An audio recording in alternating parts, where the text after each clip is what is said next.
of the main benefits of doing this is that you maintain the connection between the aquatic environment and the terrestrial environment.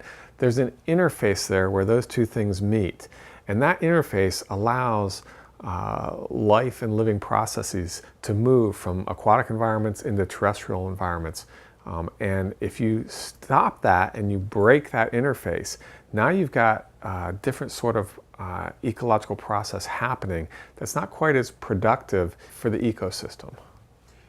The purpose of a living shoreline is to help stabilize sediment and the shoreline and promote vegetation, sediment trapping, which will also help with erosion rates and storm surge.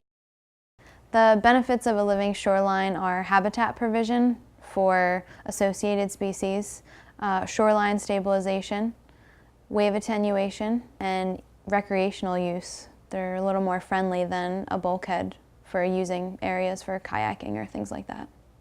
Living shorelines also have important impacts on water quality.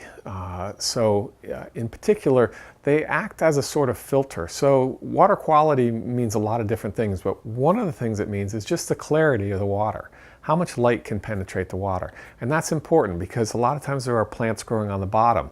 They may not be obvious plants. Sometimes they're flat and just growing across the bottom, microscopic plants that grow there.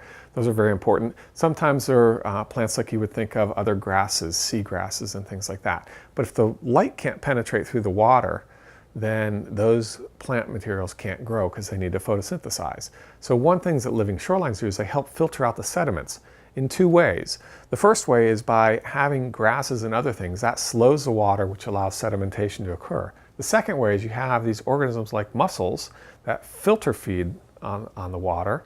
So they filter the water and pull the food particles out and deposit the sediments. And all that helps to clarify the water, and it improves the water quality.